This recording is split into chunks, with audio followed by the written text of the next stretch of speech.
Hello, everyone, and welcome back to the For Every Beautiful Body YouTube series. Today, I'm joined by Alessandra. Alessandra, or Ali, is a dedicated education student, softball coach, and confident pageant competitor whose journey to self confidence was shaped by years of bullying, mental health challenges, and personal healing. After facing anxiety, and eating disorder, and depression, she found strength through therapy, support networks, and a commitment to self care. Today, she uses her voice to inspire others, showing that resilience and seeking help are true signs of strength. Hi, Ali. How are you today? I'm well, thank you. How are you? Good, thank you. Thank you so much for being here and jumping on to share your knowledge and expertise with all of our guests today. Of course. So, just for your first little segment, can you tell everyone just a little bit about yourself and elaborate on your journey just a little bit more for us? Of course. So, as you said, I am an education student studying primary school education at the University of Notre Dame here in Sydney. I am a softball coach and player. I've been playing for about 8 or 9 years now, and coaching I started up last year with my little T-ball team as well. I'm now the coaching coordinator. I got upgraded to coaching coordinator for my club. Thank you. So that'll be very, very fun. I have struggled with mental health since I was probably around 13 or 14 years old. It's been a very long journey. Obviously, I still struggle with it as most people do. It doesn't just go away. But I really found a love for myself and more confidence in myself through pageantry, which is where we met. And it has just been a wild ride with ups and downs, but I wouldn't want it any other way. That's amazing. Thank you so much for sharing that little bit about yourself. I think it's important, especially when we're talking about these topics, to know kind of where we come from and how we struggle with things. And because not every journey is linear, we don't have, a set path or journey for every single person, and everyone's different. So I think that's really shaped by who you are and what you do as well. So thank you so much for giving us a little insight about that. So, can you elaborate a little bit more and tell us a bit more about your mental health journey, how that started, how it's going now, kind of what led you into that journey and that moment as well? Definitely. So I would say when I started high school, Mhm. I had this best friend. We clicked automatically, hadn't known each other before. We came from two different primary schools and we did everything together. We were inseparable. We would go to each other's families' birthdays. Like, we were very, very close. And we were part of a bigger friendship group. She had a falling out with this friendship group. I did not, and I kept hanging out with them because I didn't want everything to rely on being just with one friend. She was not happy that I kept hanging out with them and decided to take out her anger and frustration on me. Started making comments about my body image and my schooling. I'm not someone that is very academically gifted. I can't do maths on the top of my head unless it's simple maths. I will happily, attest to that. Um, but she was my best friend, so I thought what she was saying was true because why would your best friend lie to you? So I believed her for a couple years, probably when I was around 14. So for us here in Australia, year 8 or 9, I ended up cutting her off out of my life with help from friends and family who could see what I couldn't, that she wasn't a good influence on me. But unfortunately, those words did stick with me. Um, and I still carry them to this day, but I'm a lot better at handling it now. But unfortunately, from that, I did end up developing an eating disorder, which for me was about control. I couldn't control what she was saying. I couldn't control lots of different things in my life. I wanted some of that back. So, looking back on it now, I could tell that that is what I was trying to get out of it without even knowing I was damaging my body and hurting myself in that way. Um, from that stemmed anxiety and panic attacks, which I dealt with all throughout high school. Um, it sucked to be Just to be plain, it sucked, and I didn't know what was wrong with me and what was going on. So after a while, two close friends of mine had picked up what was going on and what I was going through and took me to go see our deputy principal. I had no idea why. They shut the door and they said, Ali's struggling. She's not doing okay. She needs help. I, of course, denied everything because, I'd kept everything inside and hidden for so long because I didn't want anybody else to worry about me and think that I was weak and couldn't handle anything. I ended up having to tell my deputy principal what I was going through, thinking, it's just one person knowing he can help me out at school. Nobody else needs to know. I could not have been more wrong in that moment. He gave me an ultimatum. I had 3 days to tell my parents what was going on, or he would tell them for me. And I decided to tell them myself. I would rather them hear it from me. I told them the very basics because I didn't want them to worry about me. I didn't want to feel like a burden to them. From there, everything crashed in my eyes. I had weekly doctor's appointments, weekly blood tests. I was, I felt trapped because I had no control in what was happening anymore. Um, but it was the best thing that could have happened to me. It really was because I was finally getting the help that I didn't want, but I needed. And look, I still struggle with it all now. It definitely doesn't just go away, but I've learned how to control my thoughts around that. I started uni, so graduated from high school, did all right, did all right. It was better than what I was expecting myself to do. Yeah. Started uni and I relapsed with everything because I was struggling so much with it all and I didn't know what was going on and how to handle it all. It was a lot all at once and I really wasn't handling it well. But this time I knew I had my support system. So my parents ended up putting me back with a psychologist and she was amazing. We clicked straight away and I still see her to this day. I am halfway through my second year of my uni degree and I still see her to this day once a month. She is a godsend for me. She ended up diagnosing me with depression, probably halfway throughout my first year of uni, which shocked me because, I just thought everybody feels this way. I didn't know what was going on. But looking back now, I understand why she had diagnosed me with it, and I saw the signs in myself that I didn't see at the time. So I am doing much better now. I must say I am.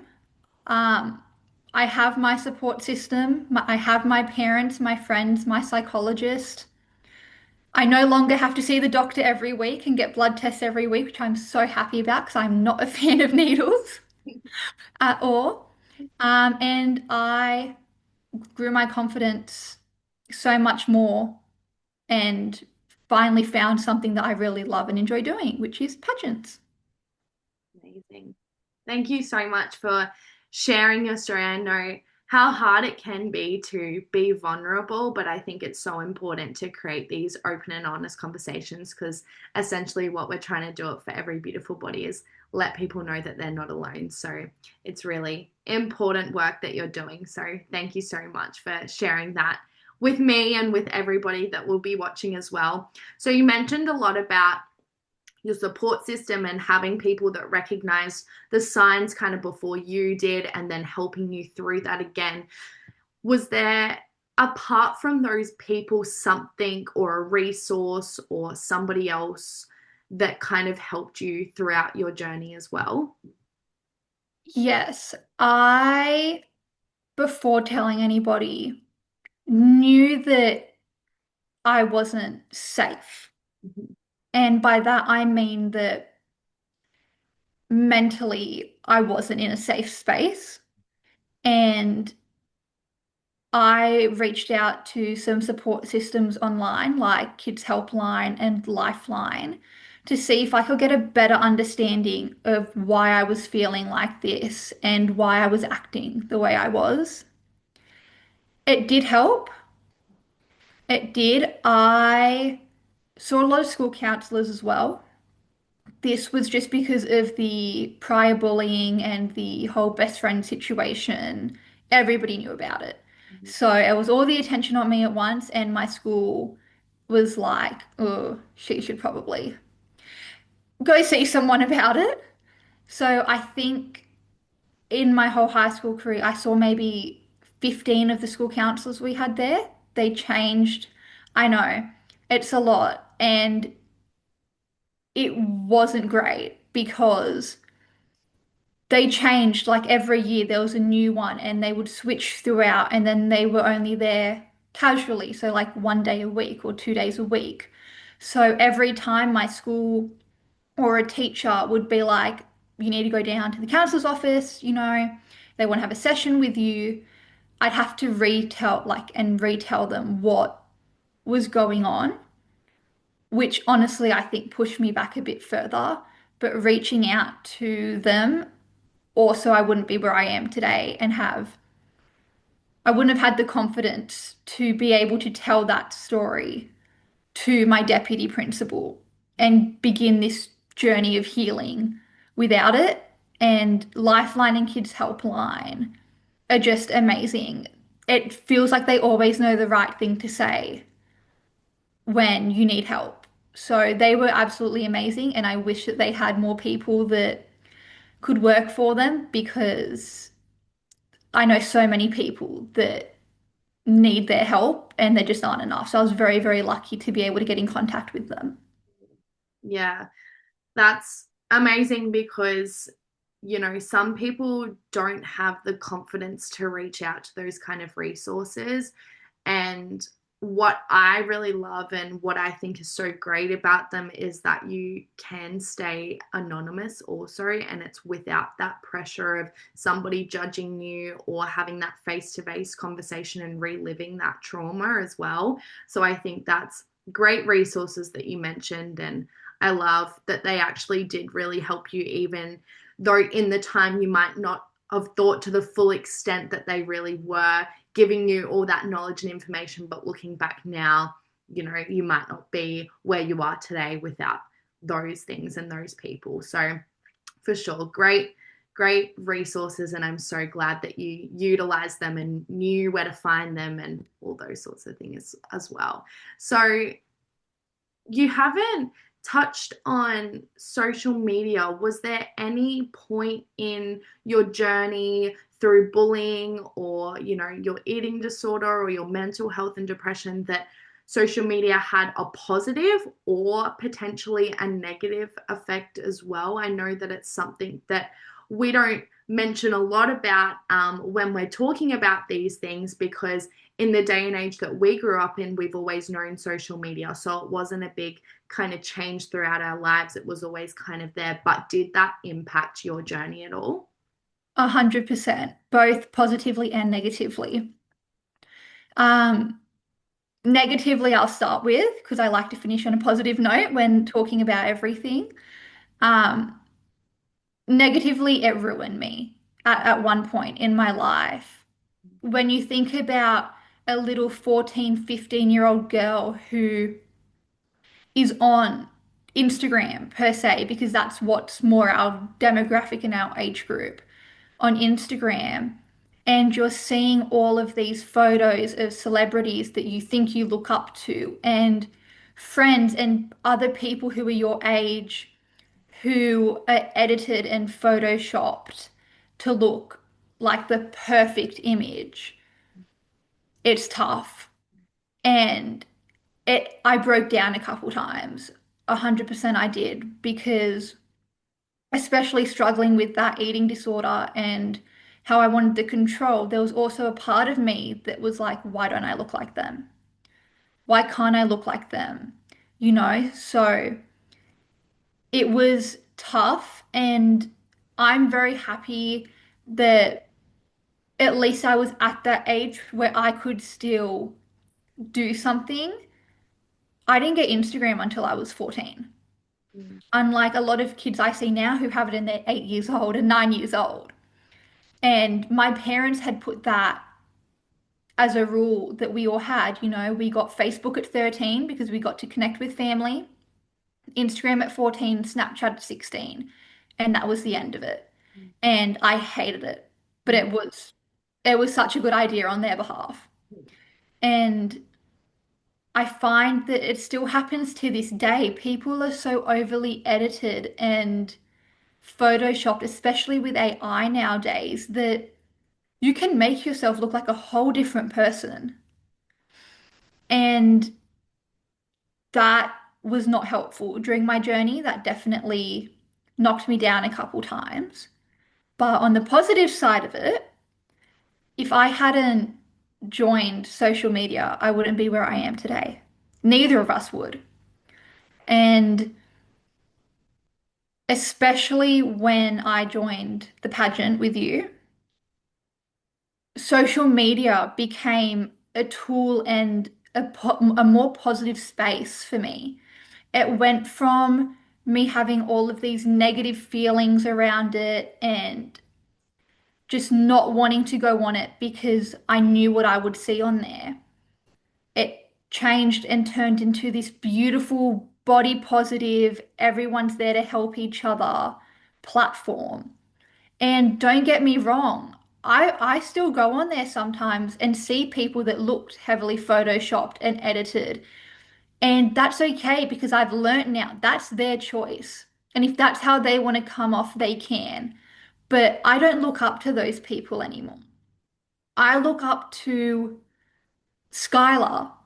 Skylar Launch is one of them. She is the most beautiful soul and she's so body positive and she will say that herself. And I look up to her because I know her story and what she's been through and how much she's doing now.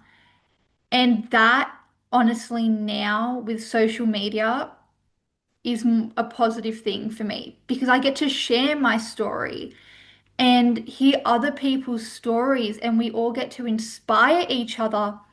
That for me, it's no longer this small negative circle that you don't want to be on. I'm on Instagram at least once a day because everybody is so supportive because we've created that circle for ourselves and you find the right people on there. And my mental health is so much better now that I have found those right people on there because I know that we can all turn to each other and hype each other up. So I would definitely say it's both negatively and positively affected me. But I don't want to focus on that negative part anymore because that's in my past and you can't change the past, but you can change your future.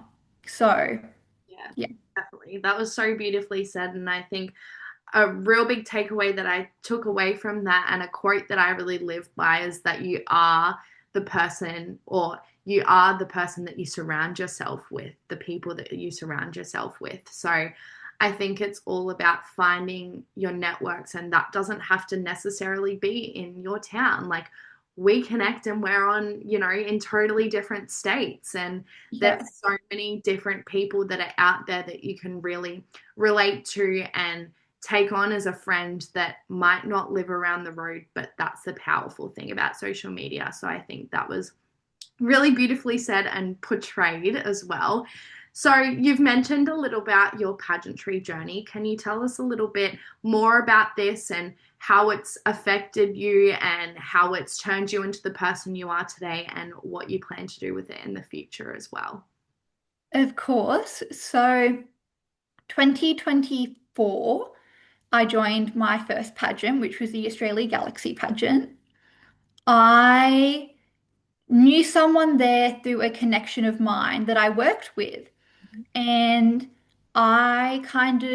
it kind of just popped up on my Facebook and Instagram, as you know, ads do when you're looking up things just like it. I had done a 1 day modeling course and met someone there who was the Miss Charity Australia for 2023.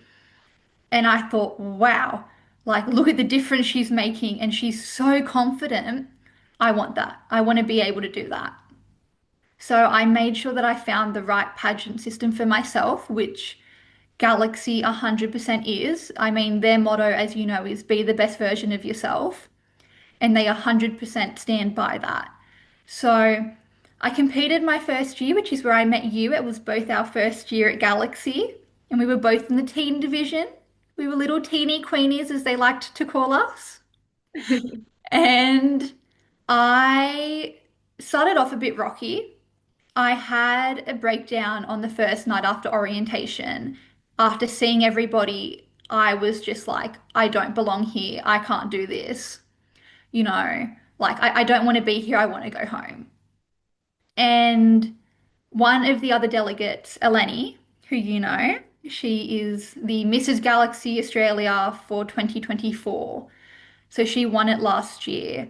And she came up to me and she said, what do you mean? Like, why are you crying? You're doing so well. Like, the fact that you're here is just amazing. Like, there are so many people who couldn't even work up the courage to do this, and you're already here. Why go now? Why not prove to yourself that you can do this? So I stayed and connected with all of the girls in the teen category and the girls in the other age categories as well, and had the best time of my life. It was so amazing. And when it came to the crowning ceremony, I stood on that stage knowing that I had done my best. I had never done any training. I wasn't a dancer. I was a softball playing, used to do soccer and martial arts and cross country. Like this, you think of a sport, I probably would have tried it once. And, I didn't win, but I took so much more out of that. I got so much more confident and so much more confident in myself. And I could see that change. 2 weeks later, I saw that change, let alone a year later. And my parents saw that change. Um, our coach Leah saw that change in me. So I said, like, wow, look at the difference that doing this has done for me. And I felt like I was finally in a good headspace after meeting all these amazing women. So I did it again. And I moved up the NH category. So I was in the Miss category. And then I had another breakdown with my pageant coach, Leah. And I'm like, I can't do this. This is the most competitive age category. There are 19 other girls competing. I can't do this. I'm going to look like an idiot up on stage. And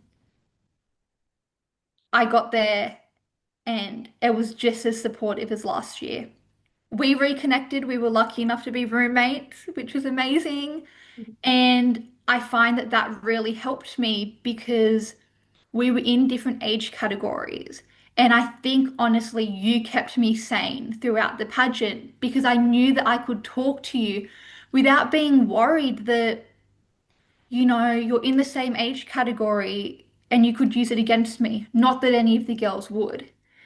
So that really helped. And now knowing Shakai, our national director, and Kimbo, our amazingly perfect pageant mum, who's there, I just kept building the confidence and knowing that I've got this. I said that to myself every morning when I woke up. It's a new day. I've got this, I've worked hard.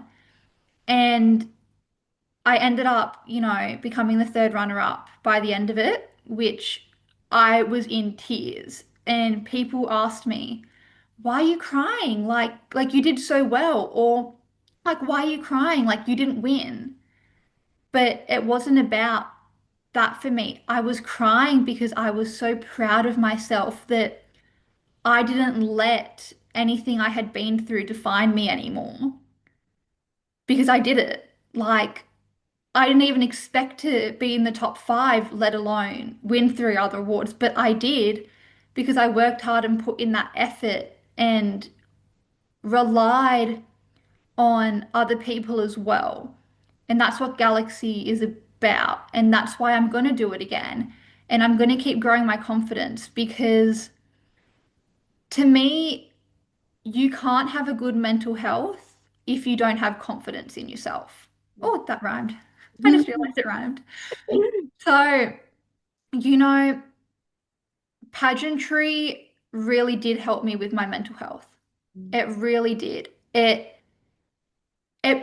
made me prove to myself that, you know, I'm not defined by my mental health and what I've been through. I get to write my own story, and that's exactly what I'm doing.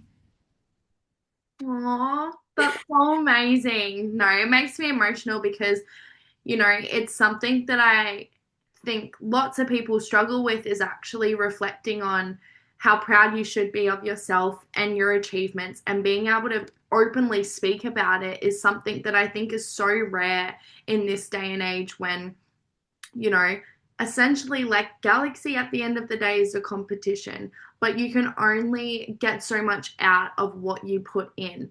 And knowing that you put in everything that you did and that you got the rewards out of it, even though it wasn't the crown, and being so proud of yourself and speaking about it so naturally is a really beautiful thing. So we are also proud of you as well, but you need to be proud of yourself. And I think, it's so amazing that you really can and speak about that so openly as well. So thank you.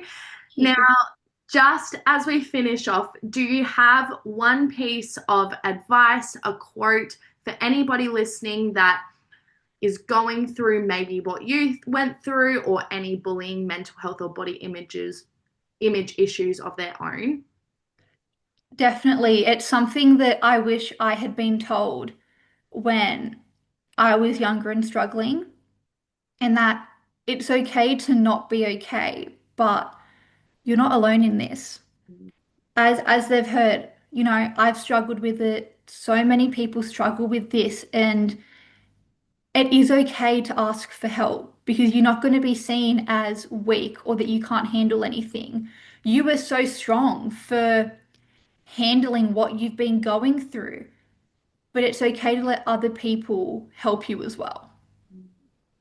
I love that. I think it's a big thing that sometimes we think that we need to do it all alone, especially if we're a very independent person already, that relying on other people might be a weakness of ours. And like a lot of the time, that is what gets us through, is whether we rely on them or ask them for help or reach out for resources, or they're simply just a shoulder to cry on. There's so many things that other people can really do for us, and having that confidence and those boundaries to allow that is a really big thing that I think we need to talk about more and normalize as well. So thank you so much, Ali, for coming on and sharing your story and your wisdom and your knowledge and your advice. And we can't wait to watch the rest of your journey. But before we go, can you just let our guests know where they can find you?